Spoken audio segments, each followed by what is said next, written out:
Well, welcome.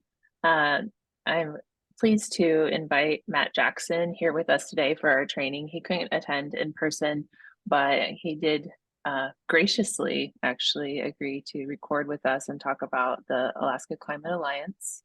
And of course, everybody in this training knows who I am. I've already introduced myself, probably more than enough. But I'm going to ask you, Matt, would you please introduce yourself to our organizers in this training? Hi, everyone. I hope you're having a fantastic training. My name is Matt Jackson, and I'm talking to Meda from Tautaquan lands in what's currently called Ketchikan today. And Ketchikan is actually the place where I was born, although I've lived in the lower 48 and Sitka most recently for the last 10 years and have called Sitka my home.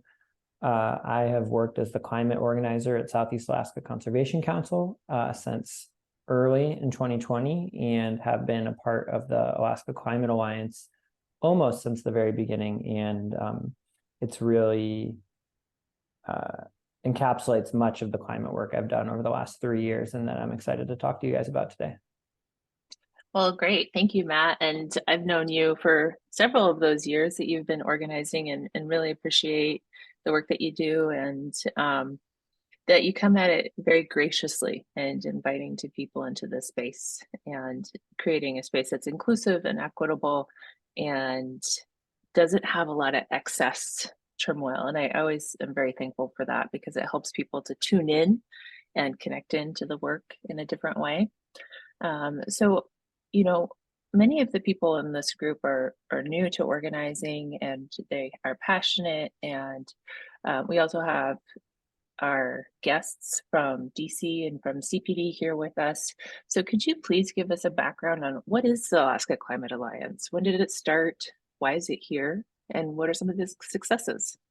The Alaska Climate Alliance started in 2020. I think it really started in response to the first Just Transition Summit that happened in the winter before the pandemic, and it started coming together right after the pandemic kind of hit Alaska in spring of 2020. And it arose out of some of the leaders of the Just Transition community in Alaska who saw that traditional environmental groups would benefit and Alaska would benefit from those traditional environmental groups being more aligned with Just Transition principles and values. And the organization I work for, Southeast Alaska Conservation Council, is a poster child for traditional white-led conservation groups, or it was in past years.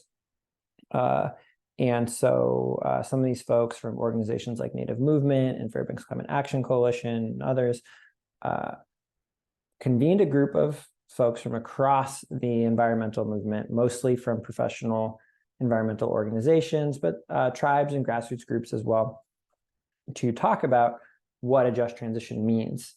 And that really resonated with me because it was actually the concept of just transition that I heard about through friends attending the first Just Transition conference that got me excited about applying for a job working on climate change, because I could finally see a constructive vision for the future and a sense of hope and a critique of the current system that made sense to me.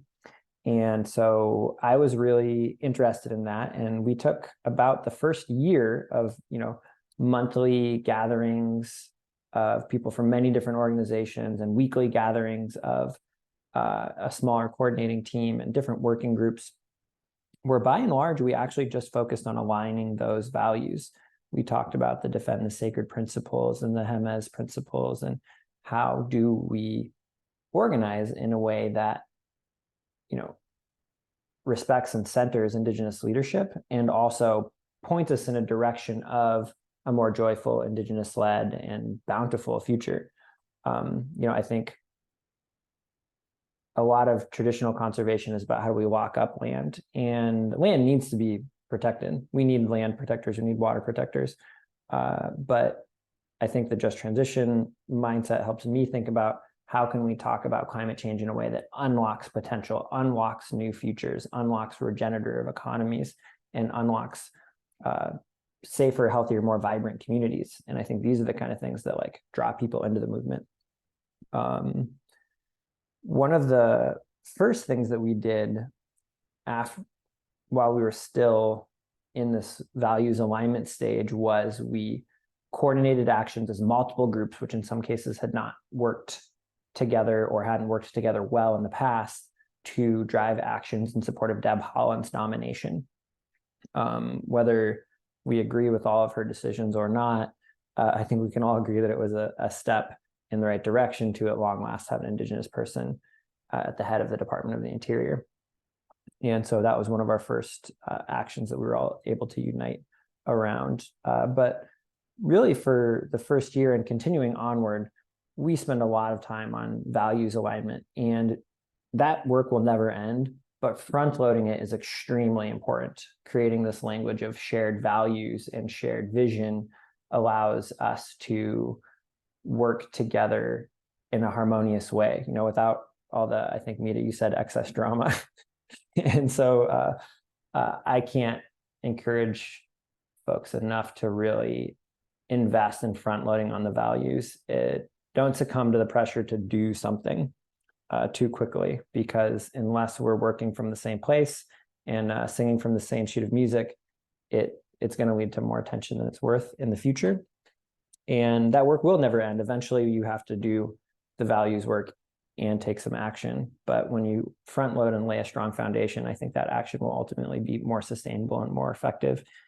And so those actions evolved into a slate of state legislative priorities, including bills some of you, if you've been working around Alaska, might have heard of, like the Renewable Energy Fund, the Renewable Portfolio Standard, the Green Bank Bill, and a virtual net metering or community solar bill.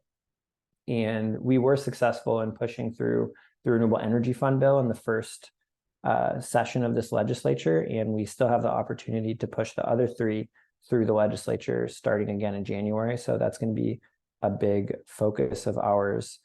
But we are also coming to a stage of needing to renew emphasis on like grassroots engagement. One of the struggles of organizing in the era of the pandemic with Zoom meetings and everything was, how do we make this accessible to, quote unquote, regular Alaskans, people who aren't paid to think about this? And I think that is a really essential question that we are trying to reflect on as we evolve into a world where Zoom will still be a big thing. I'm talking to you over Zoom right now, but that hopefully allows us to come together in person a lot and really meet each other in a good relationship that way. Yeah, that's definitely something. Like, how do we come back together post pandemic and also integrate these new tools? I think that we're all working with that same mind frame of re-engaging on the grassroots, and that's why we're hosting these trainings, right? We have these civics academies that we're hosting with CPD. Aaron Jackson's the lead, and really working to help people who want to get engaged but might have that barrier of entry of not knowing how to get engaged. Um, so thank you for talking about that origin of the ACA and so kind of what we're dealing with now. What are some of the big epiphanies along the way? And also, can you describe, like, you said it was environmental, Indigenous leading, but I from what I understand, there's quite a few organizations that are a part of this, and how does that structure come together? How is the governance decided, and maybe what are some of the big wins that you've had in between that beginning and now? Yeah, that's a really good question. What the heck is the ACA anyways? When I say Alaska Climate Alliance, what am I talking about? And when you're doing the work of creating a new collaborative space, it can be hard to agree on anything, much less everything. And so one of the ways that I like to talk about it is that the Alaska Climate Alliance is actually more of a space that we gather in. And that was really helpful for the early stages of collaborating, because we didn't all have to be doing and saying the same thing. We just had to be in the same space and talking to each other. And when we spent enough time in that space, we started to be able to do things in a coordinated way where we were sharing information and resources, like, for example, the hundreds of actions to Senator Murkowski that we organized in support of Deb Haaland's nomination. And so in that space, we don't have to agree or even agree to do the same thing. There was some groups that said, we're not going to work on this particular thing about Deb Haaland, not for a bunch of different reasons. Some people just don't work on nominations or focus on pressuring a particular senator.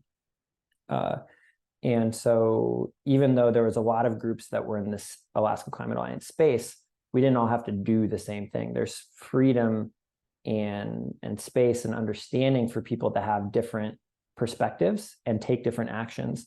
And that is really helpful because, as we all experience, different organizations play different roles. Some organizations are going to kind of govern within the realm of what is possible right now. Other organizations are going to be trying to push the envelope of what we can even think is possible. And other organizations are going to be busy suing to stop the bad things from happening, and I think too often people in these different roles think that their role is the most important. And that's just not true. It takes all of the roles. And so getting together and sharing the space without having to agree on everybody doing the exact same thing was really, really important. And from there, some structures have evolved, but I think it's still safe to say that most of these structures are just spaces. So we have monthly gatherings, which again, is just a space where people can come and discuss issues, share information.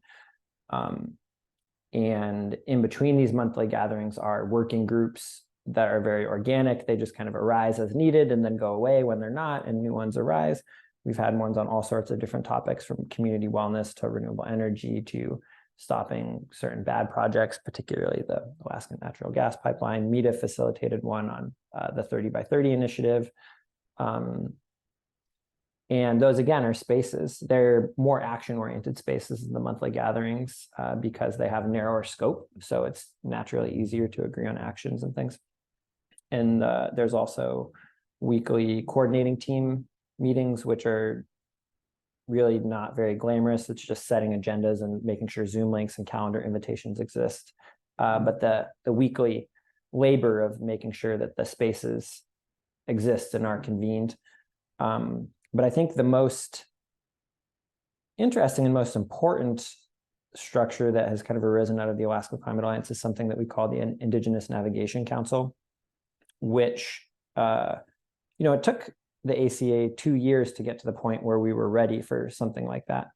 At the beginning, we had several Indigenous members of the coordinating team, and through staff transitions and other things, those folks moved on, and it became apparent that we really needed to establish clear Indigenous leadership, and also to have an arbiter who can say, no, this does not belong in the Alaska Climate Alliance space.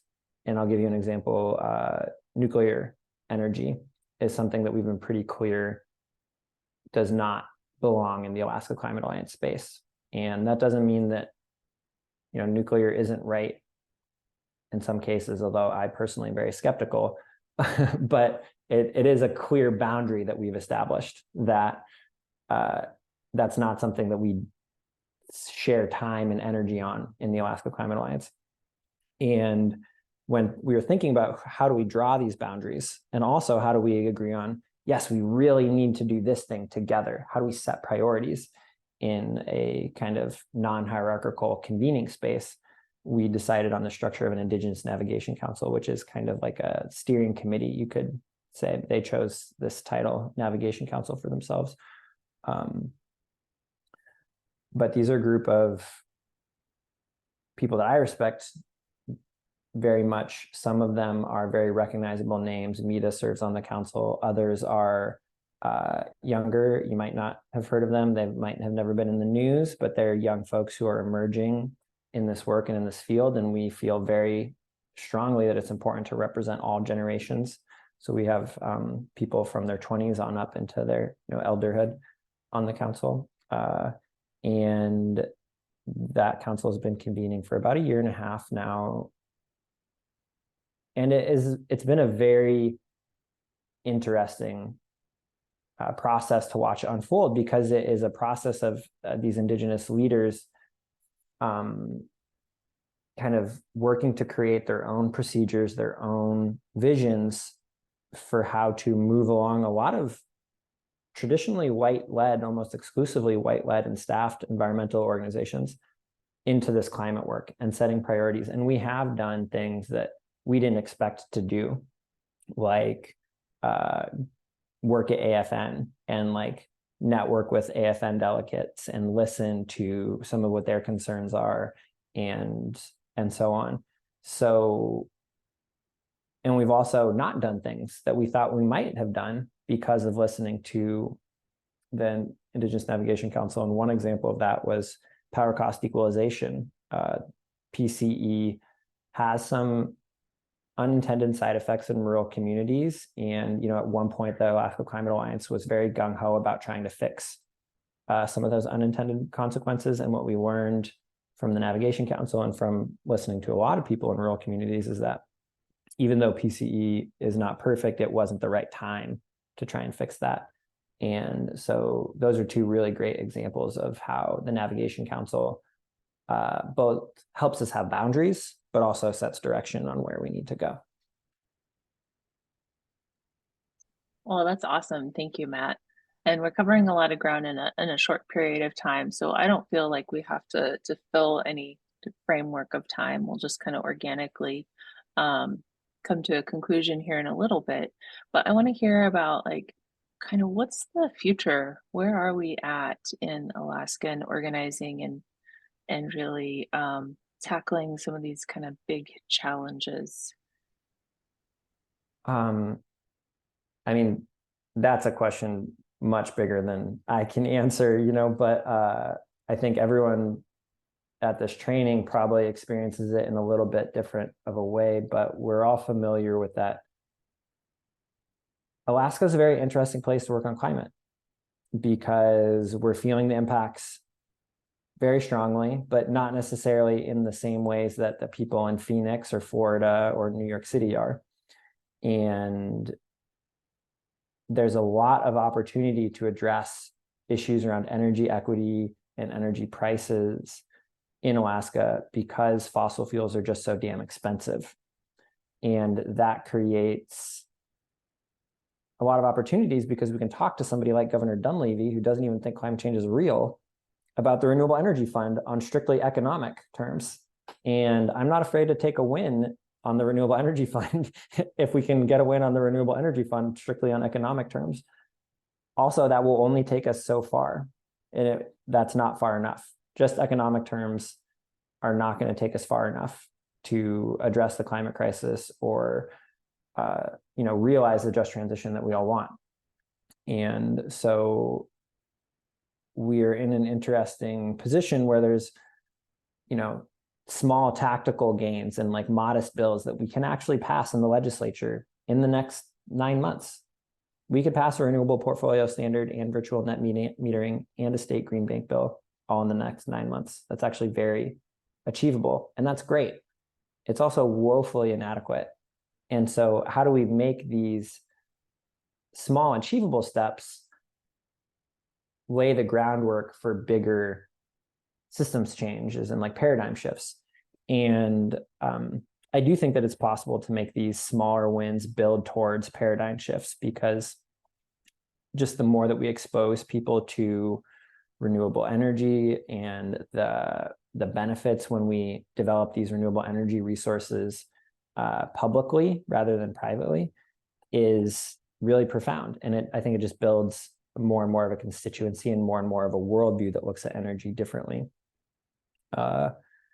But that's the big question, is like at the Climate Alliance is, yes, we have very clear goals on the legislation we want to pass in the next year. And then what's the next big ambitious thing? And I hope you guys have some big ideas, because when we pass these 3 bills, there is going to be a niche for the next big thing. And it will need to happen urgently, because the climate crisis is not slowing down. So, Well, I'm you really just looking set forward. us up pretty well, actually. Thank you. I guess one of the things I'm just kind of listening to us talk, you know, you mentioned my name a few times, so I'm pretty familiar with these topics and terms. And so, I guess one of the things to help bring along some of our partners who might be new to this work, can you very briefly explain what is a just transition? You keep asking me these questions that are way above my pay grade. But a just transition, there's this catchy phrase that maybe most of you have heard by now, that transition is inevitable, but justice is not. Uh, the world will stop running off of fossil fuels eventually, right? Like we'll just run out of them. Or, you know, solar and wind will finally get so cheap that their fossil fuels are obsolete. But the transition to justice is not inevitable. So the way that I think about it sometimes, and this is just for me, I'm not a scholar, far smarter people than myself have thought long and hard about this. But the way that I think about it sometimes is that how can we use this inevitable energy transition to push for more just outcomes? You know, the world is going to change in the next 100 years drastically, possibly more drastically than at any other time in human history. And how do we use that momentum to also create changes in the way our economy works more fundamentally? A really great microcosm of a really great example of this exists in Alaska, in that almost all the electrons in Alaska are made by publicly owned utilities. If you are watching this and you live in Sitka or Bethel or Homer or Anchorage or Fairbanks or Matsu, the electrons that you're watching this on, if you're in Anchorage, the electrons that are turning on the lights are owned by you, the people of Anchorage. That's really cool, and that's very rare in America. That electricity is made by the publicly owned utility. It's distributed by the publicly owned utility. The whole system is owned by you. That is really cool because it's democratic. It's publicly accountable. And in a future where the world is powered by electricity, we, the people of Alaska, are well set up to own that electricity and benefit from its benefits. And so, you know, we can contrast that to, not to throw Juneau under the bus, say, for example, but the utility in Juneau is privately owned. That's a corporation based in Canada. Doesn't really give a damn about the people in Juneau. It just cares about making money. And so as Juneau goes through things like dock electrification, where they're selling electricity to the cruise ships that tie up in Juneau, the community of Juneau gets a little bit of that benefit because it helps keep their rates down, but the profits from that flow to the corporation. In Sitka, right across, Chatham Strait, 90 miles away, those electrons are owned by the people of Sitka. And so if a cruise ship recharges its batteries in Sitka, which they'll be doing in 50 years, either electrically or more likely through hydrogen, but that's a different conversation. Those benefits are going to flow directly to the citizens of Sitka with no corporate interests skimming all the profit off the top. And that's a little microcosm of a just transition of energy.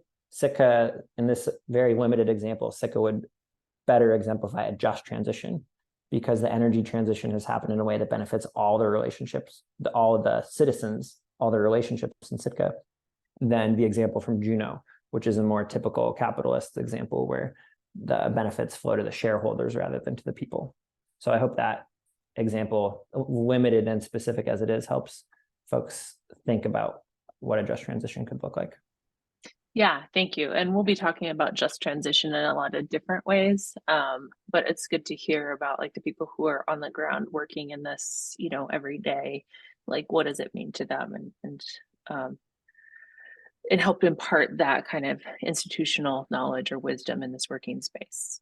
And I just guess the other, transition is, I just want to say, so much bigger than just like who owns the electrons, but yes. it's just one example that goes to show, I think.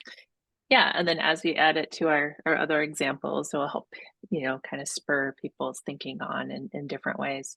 The other thing that I think is very specific to Alaska as well, that we're using a lot in these conversations, at least here, and I can imagine over the weekend, is the cost equalization benefits. And not everybody knows what that is. And I know we could do a whole lecture just on that, but what's like the micro definition for people to understand that? Because it's not just rural, it also affects Anchorage as well. Are you talking about power cost equalization? Hmm.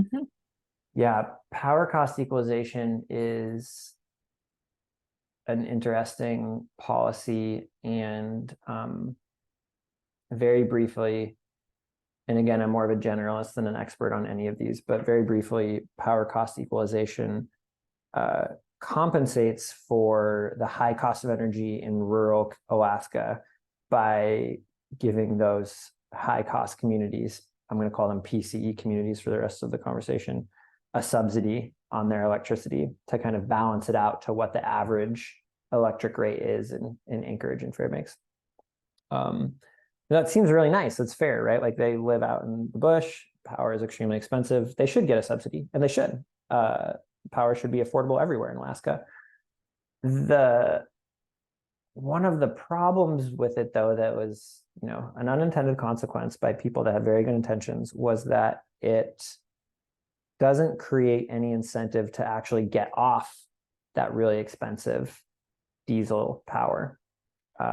In fact, in some cases, it can create what's called a perverse incentive to stay on the diesel because you have this big subsidy. And what is tricky is, how do you create incentives for rural communities to get to more affordable renewables without unjustly taking away this subsidy that is very much needed? And one of the best ways that's been done in the state of Alaska is through the Renewable Energy Fund, which gives high cost communities, PCE communities, grants to build renewable energy projects. And those grants just help them to provide renewable electricity for a lower overall cost. Communities can still fall into a bit of a trap because of some loopholes in how PCE is administered that basically mean that if they